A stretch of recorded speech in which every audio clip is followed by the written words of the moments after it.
Hello everyone, welcome to Corporate Bridge Academy. You are learning the course on corporate banking products and relationship management.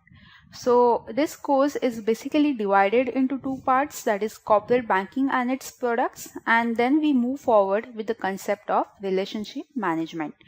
So let's see what is the course structure. So as I said, first of all we have the corporate banking products, that is debt product, liability products, trade products, treasury, and then finally project finance and debt syndication. So let me just tell you that in debt products we also have different categories of debt.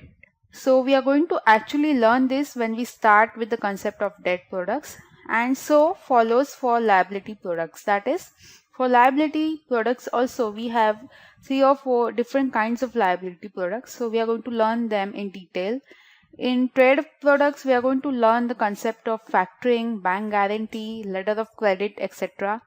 Same concept applies with treasury products, and then we are going to move forward with what is the meaning of project finance, how it is used, and when is syndication carried out.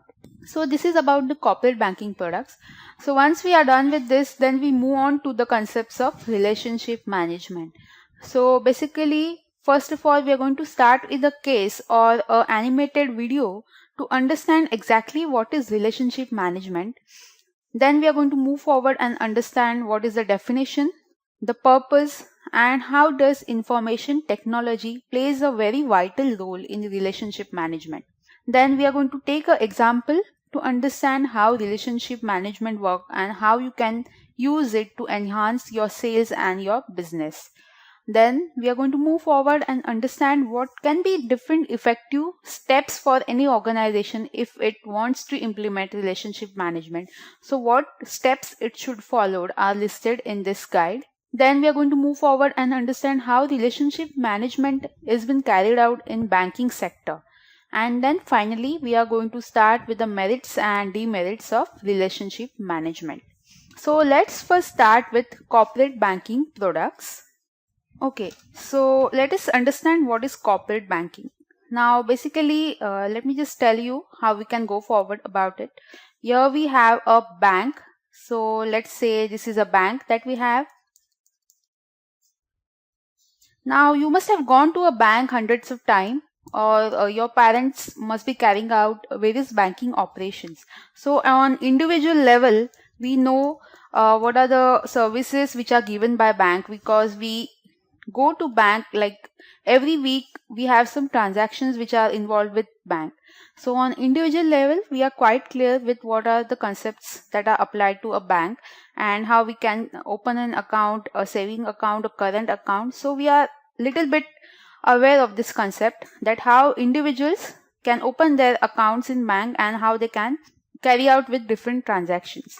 But now here we are going to see how corporates, they make use of bank.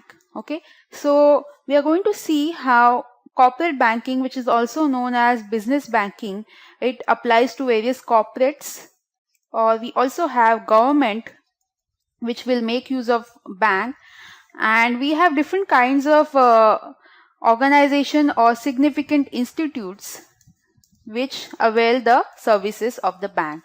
So significant institutes, corporates and governments, so they will avail the services of bank. Now, why will they go to bank? So there are various reasons why they will avail the services of bank, mainly for deposits or lending or for various e-banking operations.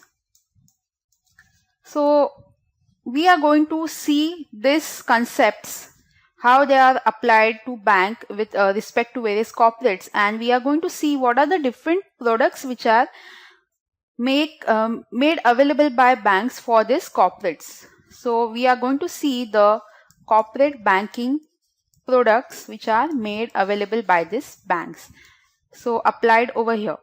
So this is what we are going to see. We saw how individuals, they make use of bank, but now we are going to see how corporates make use of bank and what are the different corporate banking products which are applicable and how various corporates can make use of these products. So this is what we are going to see. So now we see this animated PPT. Now here we will see how individuals, they basically go to banks for their different needs, but we also have various corporates and organizations and businesses. They will go to banks for their needs. So this is just what we saw now, just explained in an animated format. So let's move forward now and understand what is the definition of corporate banking. So let's see what it is. It is financial services provided by banks to corporates for meeting their banking and financial needs. So this is exactly what we saw. Now, the banking operations are carried out by both retail and investment banks. So we are basically going to concentrate on retail banking operation. Now, corporate banking is also known as business banking.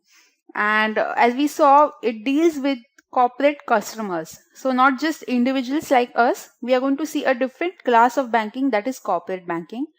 Now, if you want to just see when was the term originated, it was basically originated in United States, and the reason for its origination was to distinguish it from investment banking.